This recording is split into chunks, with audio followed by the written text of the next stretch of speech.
오늘은 성령의 열매 8번째 온유입니다.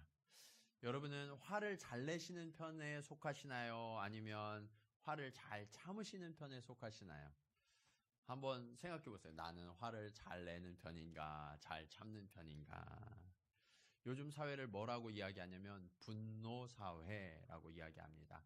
특별히 2000년대 이후에 세계적인 경제 불황이 덮쳤고, 그리고 여러 가지 어려움들을 겪으면서 사람들의 마음 가운데 분노가 쌓여 있는데, 이 분노를 제대로 풀지 못해서 이 갈등을 해결하지 못하고 갈등이 점점 더 쌓여가는 그런 사람들의 모습, 그리고 그들이 이루고 있는 사회, 그것을 바로 분노 사회다, 이렇게 사회학자들이 진단하고 있습니다.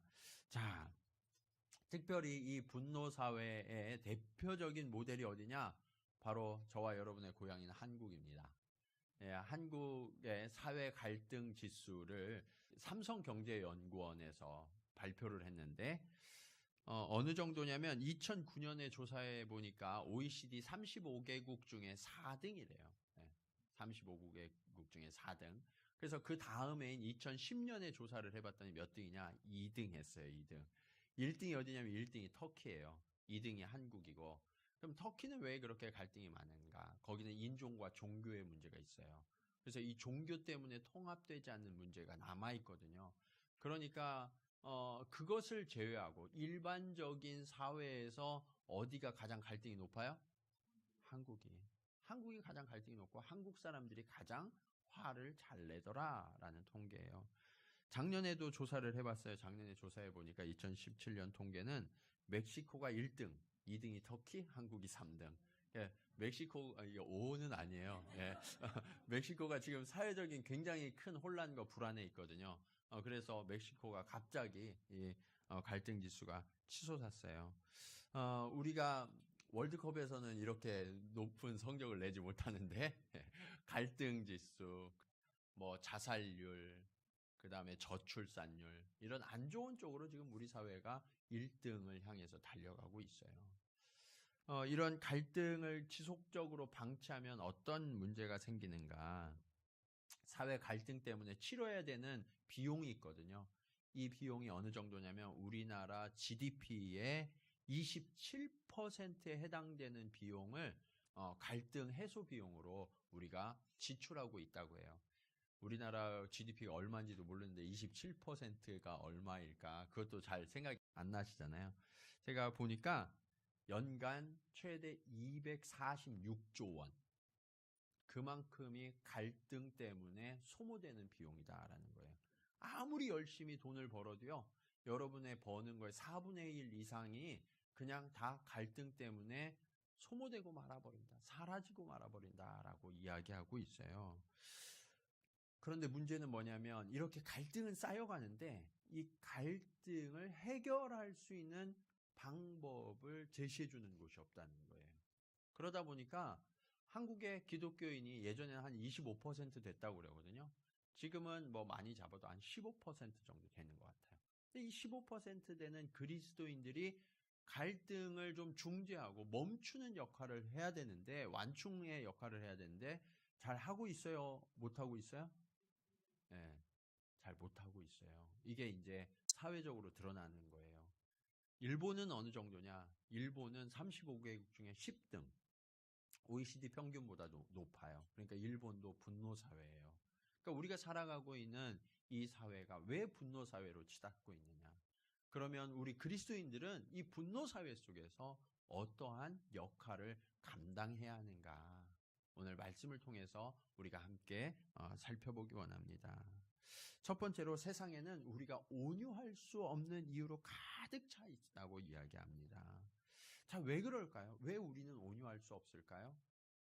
세상이 불공정하고 불합리하기 때문일까요?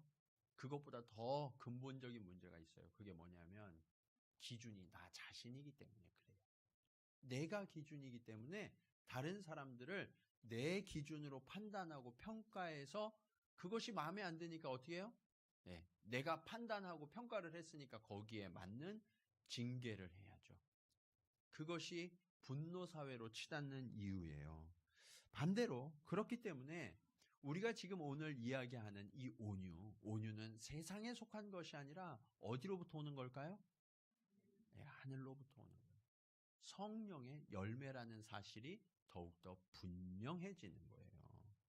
오늘 본문에도 보면 모세를 비방하고 있어요. 누가? 모세의 누이인 미리암과 형인 아론이. 근데 그 비방하는 이유가 있어요, 없어요? 있어요. 어떤 사람들은 아무 이유 없이 저 사람이 화를 낸다고 하는데 사람들에게 물어보세요. 이유 없이 화내는 사람이 있어요, 없어요? 없어요.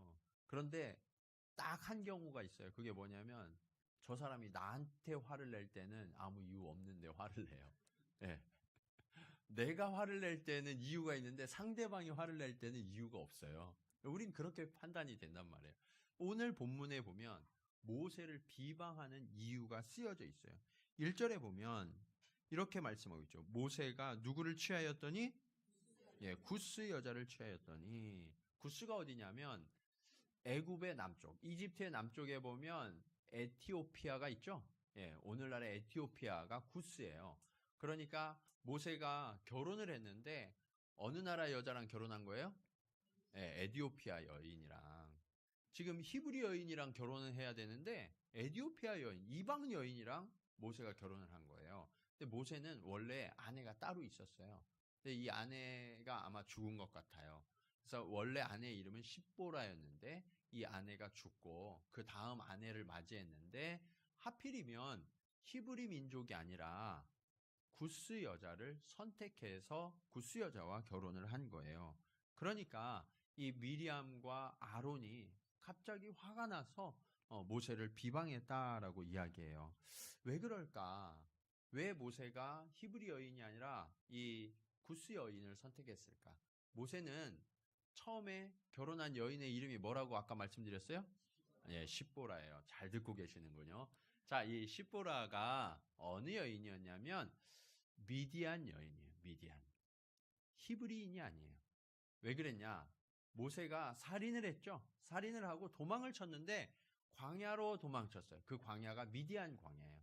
근데 이 십보라는 미디안의 제사장이었던 이드로의 딸이었어요. 그렇기 때문에 이 여인은 어떻게 보면 이방 여인일 뿐만 아니라 이방의 제사장의 딸이었다고요. 뿐만 아니라 모세가 광야로 도망가기 전에 어떤 사람이었냐면 애굽의 바로의 아들이었죠. 예, 그러니까 왕자였단 말이에요. 애굽은 제국이었어요. 수많은 민족을 다스리는 제국. 그러니까 그 수많은 민족을 다스리는 제국의 왕자였으니까 보다 더 다양한 민족들을 경험하고 그리고 그 다양한 민족을 수용해야만 그 나라가 운영되기 때문에 아마 히브리 민족이 가진 선민 사상보다는 모세가 가진 그 이념적인 개념 그리고 민족적인 개념이 좀 더 포괄적이었던 것 같아요. 그래서 이드로의 딸인 이 미디안 여인과도 쉽게 결혼을 하고 이번에 선택할 때에도 꼭 히브리인이 아니어도 구스 여인과도 결혼할 수 있지 하고 결혼을 했던 것 같아요. 그런데 문제는 뭐냐면 지금 모세가 어떤 상황 가운데 있었냐면 이스라엘 백성들을 출애굽시켜서 하나님의 거룩한 나라를 이루기 위하여 지금 약속의 땅으로 가고 있는 거잖아요. 그러니까 그 약속의 땅에서 성별된 나라를 이루어야 하는데 그러려고 그러면 이 히브리 민족이 결혼했으면 좋겠는데 아론과 미리암이 볼 때 그게 결격 사유가 되고 말았던 거예요. 그러니까 어떻게 했어요? 비방했다라고 성경이 말씀하고 있어요. 그 전에 미디안 광야에서 십보라와 결혼할 때에는 하나님의 부르심을 받기 이전이니까 어쩔 수 없지만 이제 하나님의 부르심을 받고 그리고 거룩한 사명을 띠는데 그 순수한 혈통을 따라서 좀 결혼을 했으면 좋을 텐데 하는 바람이 있었던 것 같아요. 근데 그 바람이 잘 들어지지 않으니까 수용되지 않으니까 어떻게 했어요? 비방했다라고 말씀하고 있는 거예요. 자, 그런데 오늘 말씀 2절에 보면 그 비방한 또 다른 이유가 있는 것처럼 비춰져요. 그들이 이르되 여호와께서 모세와만 말씀하셨느냐 우리와도 말씀하지 아니하셨느냐. 자, 이것을 보면 내면에 숨겨진 이유가 하나 있어요. 그게 뭐냐면 미리암과 아론이 볼 때 모세만 하나님의 사람이냐? 우리도 하나님의 사람이야. 우리도 이 백성들의 지도자가 되어야지 하는 그러한 마음이 숨겨져 있었던 거예요. 근데 그것을 표출하지 않고 그냥 꽁 하고 있다가 두고 보자 하고 있었던 거죠. 감히 내 동생이 내 위에 있어? 이런 마음이 있었던 것 같아요. 그러다가 이제 모세가 실수하니까 그것을 빌미로 삼아서 비방하고 있었던 거죠. 자, 왜 이런 일이 벌어지냐? 이것에 대한 병명이 있어요. 그 병이 무엇이냐? 섭섭병이에요. 무슨 병이라고요? 네, 섭섭병. 이 섭섭병이 굉장히 무서워요. 섭섭하면요, 아무리 이쁜 짓을 하고 아무리 좋은 걸 갖다 줘도 그냥 다 미워 보이고 다 그냥 싫어요. 여러분도 그래 보신 적 혹시 있으세요? 그건 아멘은 아니고. 네네. 우리도 그런단 말이에요. 예, 우리도 그런 섭섭병에 걸리면 아무리 나에게 유익한 거, 좋은 거 가져와도요, 그게 좋게 보이지 않아요. 예, 저 사람이 나에게 유익한 행동을 해도 그것이 유익하게 느껴지지 않아요. 지금 병들어 있는 거예요. 미리암과 아론의 마음이 병들어 있는 거예요. 왜 그러냐?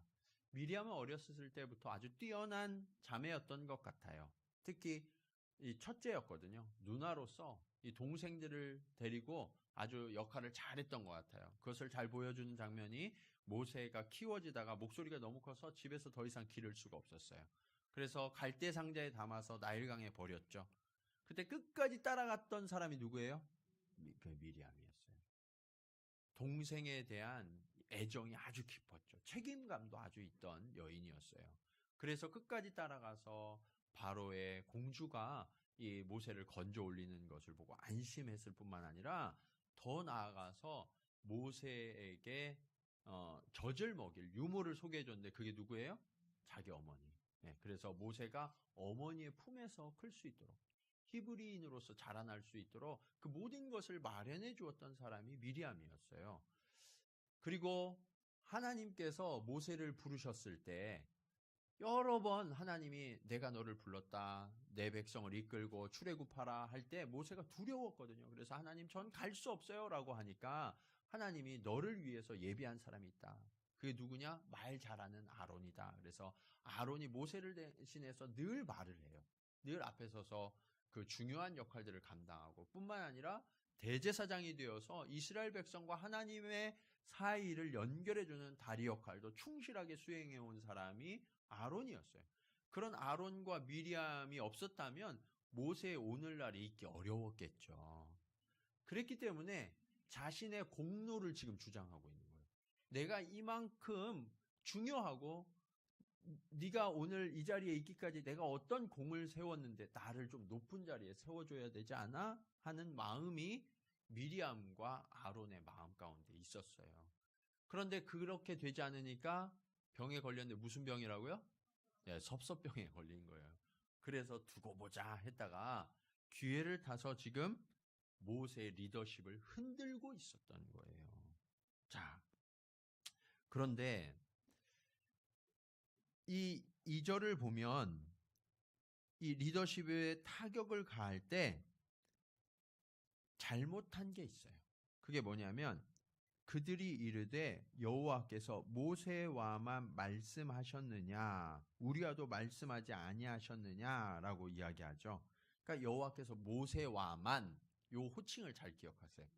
그게 뭐냐면 지금 이게 미리암이 한 얘기거든요. 미리암이 이야기하면서 모세와만 하나님이 말씀하셔서 우리와도 말씀하셨지. 이 얘기는 뭐냐면 모세에게 직접 대고 한 얘기가 아니라는 얘기예요. 모세에게 직접 대고 이야기했으면 동생이니까 야 하나님이 너랑만 말씀하셨어? 이렇게 얘기했겠죠.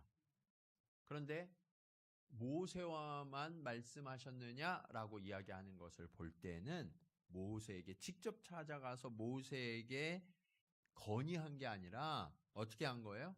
모세가 없는 자리에서 사람들, 백성들 모아놓고 거기에서 비방한 거예요. 그래서 1절의 끝에 보면 미리암과 아론이 모세를 어떻게 하니라?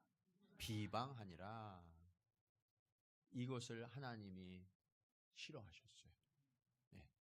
하나님은요, 뒷담화를 싫어하세요. 네. 우리 뒷담화 잘하잖아요. 그렇죠? 근데 하나님은 이 뒷담화를 굉장히 싫어하세요. 그러시면서 정작 모세에게 이야기하지 않았으니까 모세는 못 들었는데 아니면 들었는데도 모른 척 했을 수도 있는데 2절 하반절에 보면 이렇게 말씀하고 있어요. 여호와께서 이 말을 어떻게 하셨더라? 들으셨더라. 이 원어적인 번역을 보면요, 그냥 들은 게 아니라 아주 주의 깊게 귀를 기울여서 들으셨다라고 쓰여 있어요. 그러니까 우리가 무심코 그냥 저 사람을 좀 이렇게 불평하기 위해서 툭툭 던지는 이런 뒷담화들 있잖아요. 이거를 우리는 그냥 무심코 한 말일지 몰라도 하나님 어떻게 들으신다고요? 예, 귀를 아주 쫑긋 기울여서 들으신다. 주의 깊게 들으신다라고 말씀하시는 거예요. 우리 그리스도인들이 이걸 그쳐야 돼요. 이걸 못해서 분노 사회로 치닫고 있는 거예요. 그래서 여러분, 우리 옆에 계신 분들하고 이렇게 인사하겠습니다. 우리 이제 뒷담화는 끝입니다. 자, 이렇게 서로 좀 인사하세요. 예, 예, 예. 얘기하고 싶으면 앞에 가서 얘기하세요. 아셨어요? 뒤에서 얘기하지 마세요. 그거는 하나님이 들으시고 기뻐하지 않으시는 행위예요. 우리가 그리스도 안에서 새롭게 되었으면 그 일을 그쳐야 되는 거예요. 자, 그게 이제 온유하게 가는 첫 번째 길이라는 거예요. 자, 오늘 말씀의 두 번째 교훈. 하나님이 인정하시는 사람은 누구인가? 하나님은 온유한 자를 인정하신다라는 거예요. 여러분, 온유하면 무엇이 생각나세요? 예, 뭐 우리 청년들은 가수가 생각날지도 모르겠는데, 예, 온유의 의미는 뭘까요? 대부분 그냥 부드러운 거, 잘 참는 거, 이런 것들을 온유라고 생각할지 모르겠어요. 그런데 성경적인 온유의 의미는 좀 달라요. 오늘 본문에 등장하는 이 온유를 히브리어로 아나우라고 하는데, 이 아나우의 의미는 무엇이냐? 곤란을 당하다, 괴롭힘을 당하다, 학대를 당하다라는 의미가 있어요. 온유하고 전혀 상관없는 뜻이죠. 네? 곤란을 당하고 학대를 당하다라는 의미예요. 자, 그런데 이것이 왜 온유가 되었느냐? 우리가 온유한 자가 되기 위해서는요, 곤란을 당하고 학대를 당하고 괴롭힘을 당하는 그 상태에서 예수 그리스도를 만나서, 하나님을 만나서 그 하나님의 도우심으로 말미암아서 성숙하게 되고 경건하게 되는 영적인 상태, 그것이 온유한 것이다라는 거예요. 그래서 그냥 온유해지는 게 아니라 우리에게 닥쳐오는 고난과 환난이 있는데 그 고난과 환난 속에서 주를 신뢰하는 그 믿음 속에서 성숙해가는 영적인 상태, 내 내면의 상태, 그것이 뭐라고요? 그게 온유라고요. 네. 그러니까 여러분, 모세가 온유한 이유가 뭘까요? 모세가 지금 이스라엘 백성들을 이끌고 광야를 걸어가고 있잖아요. 그렇죠? 가지 많은 나무에 뭐가 없다고요? 바람 잘 날 없다고. 예. 자녀들이 많고 식구들이 많으면 바람 잘 날이 없다는 거예요. 그런데 요즘에 한둘만 키워도 힘들다고요. 그렇죠? 예. 근데 이 모세는 지금 몇 명을 데리고 가냐면 성경에 보면 장정만 60만을 이끌고 나갔다라고 이야기하고 있어요. 그러면 대략 성경학자들이 아녀자들 그리고 애들 뭐 다 합치면 200만 정도를 이끌고 갈 것이다라고 이야기해요. 자, 이 200만을 이끌고 평탄한 길을 가도 힘든데 광야를 걸어가려고 그러니까 얼마나 불평불만이 많았겠어요. 그렇죠? 너무나 고통스러운 시간들이었을 거예요. 그런데 그 고통과 그 비난, 모든 모욕들, 이것을 자신의 것으로 받아들이는 게 아니라 하나님을 신뢰하는 그 믿음으로 이것을 극복해가는 그 과정 속에서 탄생된 모세의 성품이 뭐예요? 그게 온유라는 거예요. 그러니까 여러분, 여러분에게 고난이 닥쳐오죠? 환난이 닥쳐와요. 시련이 닥쳐와요. 그러면 우리가 나에게 이런 환난과 고난이 허락돼? 나에게 이런 비방을 해? 그러면서 우리가 분노하고 폭발할 수 있어요. 그런데 그리스도인의 선택은 그러면 안 된다는 거예요. 그게 아니라 그 분노하는 대신 나를 비방하고 나를 어렵게 하는 그 사람 뒤에 있는 사단을 보는 거예요.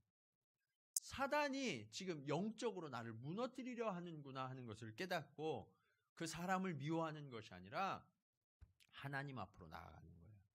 그리고 그 하나님 앞에 엎드려서 그 하나님이 도우시고 하나님이 이끌어 가실 것을 신뢰하여 나가면 그동안에 어떻게 된다고요?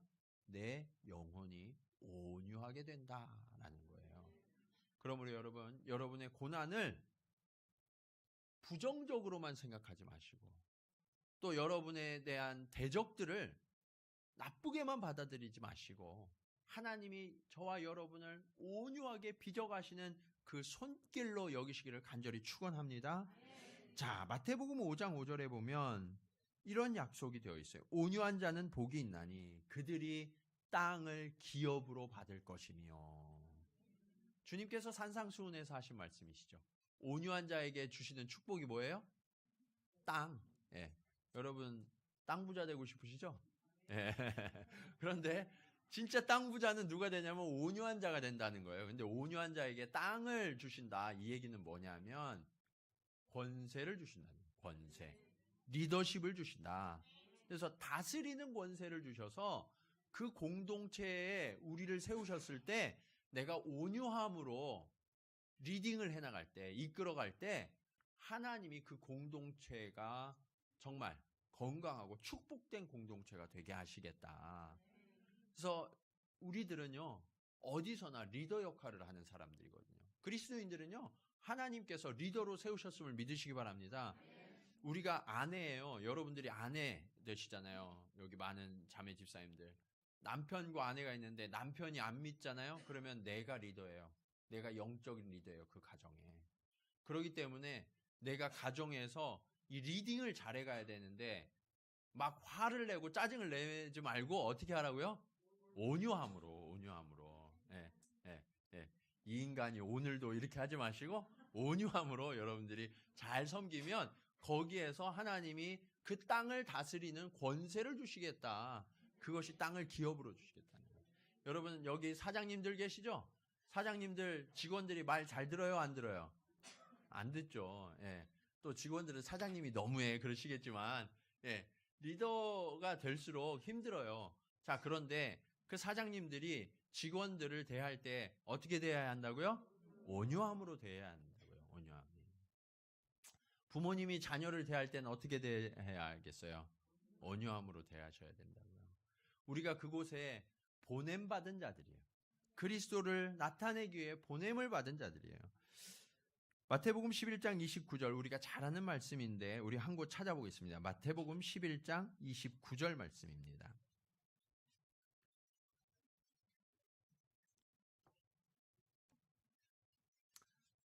자, 같이 읽겠습니다. 시작. 나는 마음이 온유하고 겸손하니 나의 멍에를 메고 내게 배우라. 그리하면 너희 마음이 쉼을 얻으리니. 아멘.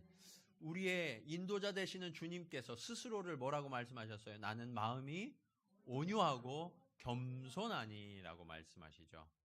자, 그러면서 주님이 뭐라고 말씀하시냐면 내 멍에를 메고 내게 배우라 라고 말씀하셨어요. 이게 뭐냐면 주님의 주권을 인정해라. 멍에는 짐승이 지는 거예요. 주인이 이끄는 대로 움직이는 거거든요. 그러니까 내가 더 이상 주인이 아니라 예수님이 나의 주인이십니다 라는 고백이 멍에를 메는 거예요. 그리고 내게 배우라. 주님의 겸손과 주님의 온유를 배워라 라고 말씀하시는. 그러면 우리가 경작하는 밭이 아름다운 밭으로 변화시켜 주시겠다라는 거예요. 여러분의 가정이 아름다워지려면 어떻게 해야 되냐? 우리가 먼저 온유해야 된다는 거예요. 예. 우리가 온유하면 하나님이 그 공동체를 아름답게 바꾸어 주심을 믿으시기 바랍니다. 자, 그런데 그리스도인들도 주님을 믿으면서도 너무나 힘들다고 해요. 가정이 힘들고 회사가 힘들고 관계가 힘들고 학교가 힘들고 다 힘들다고 그래요. 또 심지어는 교회 일을 하는 것도 힘들다고 그래요. 왜 그럴까요? 짐을 내가 지고 있기 때문에 그래요. 우리가 방금 읽은 이 마태복음 11장 28절 앞에 주님이 더 유명한 말씀이 있어요. 수고하고 무거운 짐진 자들아 다 내게로 오라. 내가 너희를 쉬게 하리라. 그러면 여러분 그 말씀을 우리가 신뢰해야 돼요. 우리가 주님 앞에 나왔잖아요. 그러면 여러분의 짐을 주님께 내어드려야 되는 거예요. 내가 여전히 지고 있기 때문에 무거운 거예요. 내가 예수님을 믿는다고 하면서 이 짐을 잠시도 내려놓지 못해요. 왜요? 이거 잠깐 내려놓으면 주님이 가져가실 것 같거든요. 네. 주님이 가져가심이 축복인 줄로 믿으시기 바랍니다. 그렇게 주님께 맡겨야 돼요. 그러면 주님이 우리의 짐을 대신 져주시고 우리를 가볍게 해주시고 우리를 평안케 해주시는 줄로 믿으시기 바랍니다. 그 평안한 마음에서 온유가 오는 거예요. 주님을 신뢰하지 않고 평안을 누리지 않는데 어떻게 우리가 온유할 수 있겠어요? 마음이 늘 불안하고 늘 염려가 돼요. 늘 걱정이 되는데 온유할 수 있어요? 늘 분노하게 돼요.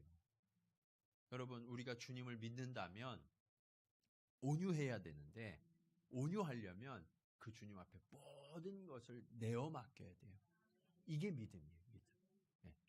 여러분의 삶의 짐이 무거우십니까? 그러면 그 짐을 여러분의 것으로 생각하지 마시고 주님의 것으로 인정하고 주님께 내어 맡기시기 바랍니다.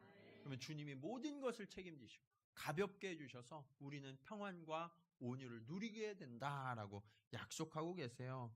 이러한 삶을 늘 살아가시를 간절히 축복합니다. 자, 그렇게 온유한 자가 된 이 모세에 대한 하나님의 평가가 있어요. 7절 말씀 함께 볼까요? 자, 7절 같이 읽겠습니다. 시작. 내 종 모세와는 그렇지 아니하니 그는 내 온 집에 충성함이라. 여러분 지난주에 우리 설교 제목이 뭐였어요? 충성. 센스가 있으세요. 예, 충성한 자가 온유하게 돼요. 왜 그러냐면 주님을 신뢰할 때 우리 충성할 수 있게 되잖아요. 주님을 믿지 못하면 충성할 수가 없어요. 주님을 전적으로 신뢰하고 믿음을 고백하는 자가 주님께 충성할 수 있거든요. 그러면 그렇게 충성하는 자가 온유하게 되는 거예요. 3절 말씀 우리 같이 한번 읽어보겠습니다. 3절. 자, 시작. 이 사람 모세는 온유함이 지면의 모든 사람보다 더하더라. 모세가 살아가는 모든 사람 가운데에서 온유함이 가장 최고로 좋았다라고 이야기하고 있어요. 그래서 여러분 오늘 본문에 보면 모세가 미리암과 아론이 비방했을 때 화를 냈어요? 안 냈어요? 안 냈어요. 신경도 안 써요. 왜요? 이게 내게 속한 일이 아니라는 것을 간파한 거예요. 이게 사단이 지금 뒤에서 조장하고 있고 이거 하나님께 속한 일이라는 것을 분명히 깨달았어요. 그러니까 여러분 누가 여러분들을 비방하거나 또 여러분들에게 환난을 더하거나 그래도요 여러분 낙심하지도 화를 내지도 마세요. 그럴 필요가 없어요. 이거는 하나님께 속한 일이기 때문에 하나님께서 책임져 주심을 믿으시기 바랍니다. 그러면 온유할 수 있는 그러면. 네. 자, 그리고 이 온유할 때 어떻게 되냐? 오늘 말씀의 마지막 교훈이에요. 온유는 회복의 통로가 됩니다. 온유한 자에게 하나님이 부어주시는 축복이 있어요. 모세는 아무런 반응도 하지 않고 온유했는데 모세가 그렇게 아무런 반응도 하지 않으니까 하나님이 대신 나서셔요. 대신 나서셔서 오늘 4절 보시면 여호와께서 갑자기 모세와 아론과 미리암에게 이르시되 너희 세 사람은 회막으로 나오라 하시니 그 세 사람이 나아가매. 그 다음에 5절 보시면 여호와께서 구름 기둥 가운데로부터 강림하사 장막문에 서시고 아론과 미리암을 부르시는지라 그 두 사람이 나아가매. 자, 하나님이 이제 아론과 미리암을 따로 부르셔서 손보기로 하신 거예요. 네. 모세는 가만히 있었는데 이제 하나님이 화가 나셨어. 너희가 내 사람을 나의 그 충성된 종을 너희가 건드려? 절대 용서할 수 없어. 그래서 하나님이 나서셔서 지금 일하시는 거예요. 자, 그러면서 8절 9절 보시면 뭐라고 말씀하시냐면 8절 마지막에 너희가 어찌하여 내 종 모세 비방하기를 어떻게 하지 않느냐?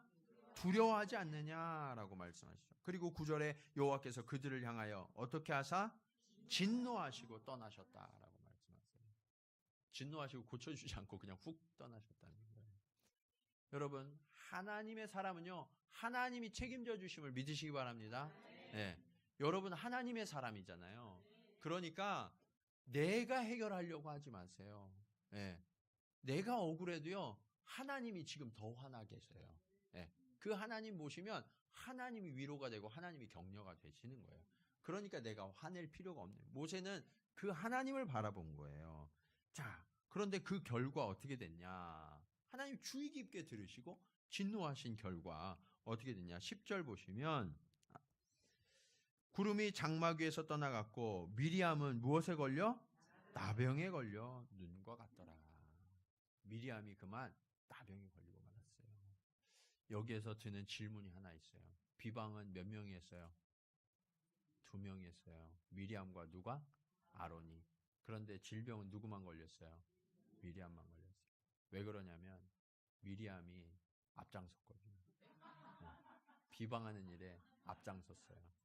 그래서 벌 받은 거예요. 여러분, 비방하는 일에 앞장서지 마세요. 그거 하나님이 절대로 기뻐하지 않으세요.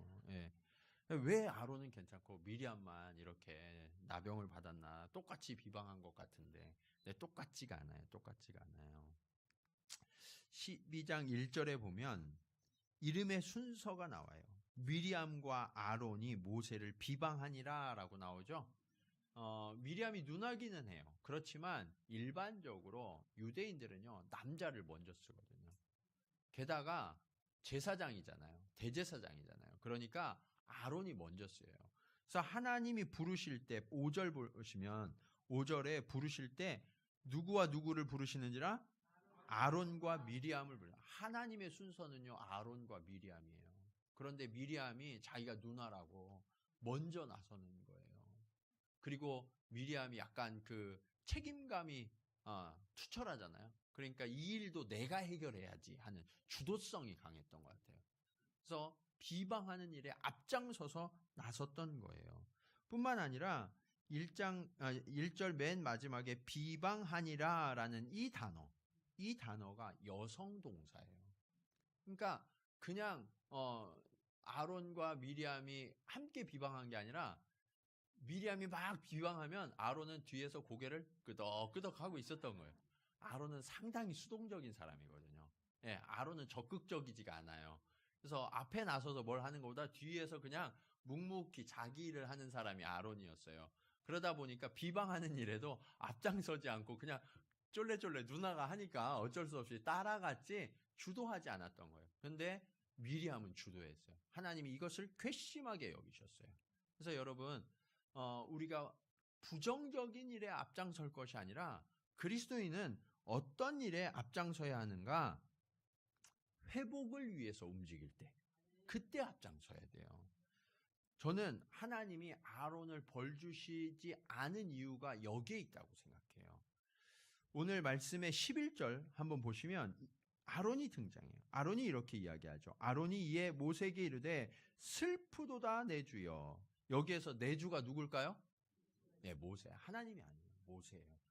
그전에는 비방했어요. 그런데 아론이 지금 동생인 모세 앞에 내 주여라고 고백하고 있어요. 그리고 뭐라고 해요? 우리가 어리석은 일을 하여 죄를 지었다. 철저히 엎드려서 회개하는 모습을 지금 보이고 있는 거예요. 여러분, 동생한테 이렇게 하기가 쉬워요, 어려워요? 어려워요. 그런데 모세는 동생이 아니라 누구였냐면 하나님의 사람이었어요. 하나님의 사람. 그래서 우리가 하나님의 사람들, 목회자만 이야기하는 게 아니라 여러분들도 마찬가지예요. 여러분들도 다 하나님의 사람이거든요.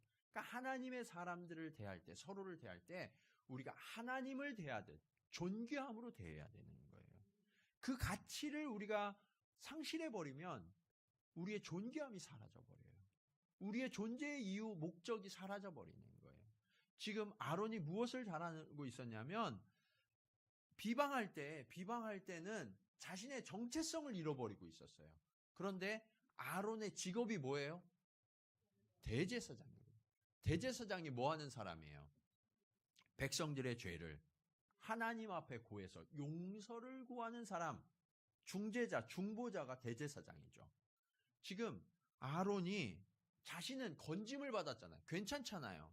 그래서 이 정도 되면 사실은 슬그머니 도망갈 법해요. 야, 이 자리를 빨리 피해야 되겠다. 저 같았으면 아마 그럴 것 같아요. 그런데 아론은 그렇게 하지 않고 동생이 모세 앞에 납작 엎드려서 슬프도소이다 내 주여 우리가 범죄했습니다. 그렇게 고백해요. 그러면서 뭐라고 이야기하냐면 청하건대 그 벌을 우리에게 돌리지 마소서. 그가 미리암이 살이 반이나 썩어 모태로부터 죽어서 나온 자 같이 되지 않게 하소서. 미리암을 위한 간구를 멈추지 않아요. 하나님이 아론의 이 중심을 아시는 거예요. 그래서 하나님께서 아론을 벌하지 않으셨어요. 아론을 벌하면 중보해 줄 사람이 없잖아요. 저와 여러분이 왜 범죄하고 있는데, 여러분 살아가면서 범죄하고 계시잖아요. 네, 실수도 하고 잘못도 하고 계시잖아요. 그런데 하나님이 미리암을 벌하시듯 바로 벌하시면 어떻게 해요? 근데 하나님이 왜 우리를 유예하고 계시는가? 아론처럼 중보하라고. 저와 여러분이 실수하고 넘어지고 주님으로부터 날마다 멀어지는데도 주님이 참고 인내하시는 이유가 무엇인가? 아론처럼 온유한 자가 되어서 중보하라고 저와 여러분을 건지시고 살려주심을 믿으시기 바랍니다. 그래서 여러분 우리의 자리는 기도의 자리가 되어야 돼요. 중보하고 나만을 위한 기도가 아니라 다른 이를 위하여서 기도하는 그 자리에 서 있을 때 그때 비로소 저와 여러분의 존재 목적이 회복되어진다. 그리고 이제 모세의 기도가 이어서 나와요. 13절에 보면 모세가 여호와께 부르짖어 이르되 하나님이여 원하건대 그를 고쳐주옵소서. 어떤 분들은 그러더라고요.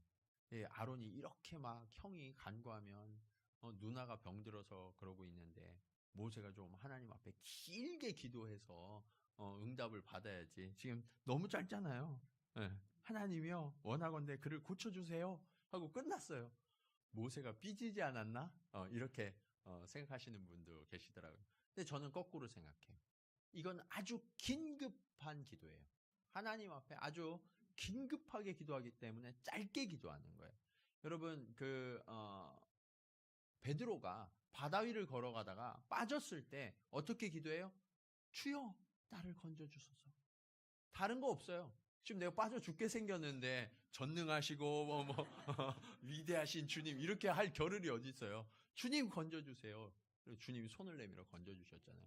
지금 모세가 그렇게 기도하는 거예요. 나를 비방했어?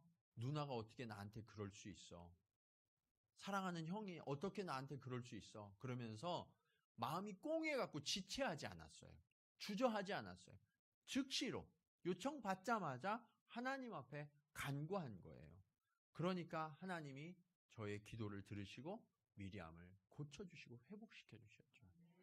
여러분 이처럼 온유한 자가 회복을 이루어감을 믿으시기 바랍니다. 그리고 온유한 자가 있는 공동체가 얼마나 아름다우면요. 우리가 함께 읽진 않았지만 15절에 보시면 미리암이 7일 동안 병에 걸려 있었거든요. 미리암이 진영 밖에 1회 동안 갇혀 있었고 백성은 그를 다시 들어오게 하기까지 어떻게 하지 아니하다가 행진하지 아니하다가 미리암을 버려두고 떠나지 않은 거예요. 함께 있었다. 함께 있는다는 건 뭐냐면 지금 목적지를 향해서 가야 되는데 가지 못하고 멈춰 있는 거예요. 함께 벌을 받아요. 함께 징계. 그래서 그리스도의 공동체는 어떤 사람들이냐면 형제의 실수, 형제의 허물을 나의 허물로 받아서 함께 무릎 꿇어 그것이 나의 징계인 것처럼 받아들이는 공동체가 그리스도인 공동체 교회가 되어야 한다는 거예요. 하나님은 지금 미리암 사건을 통해서 이것을 지금 가르쳐주고 계세요.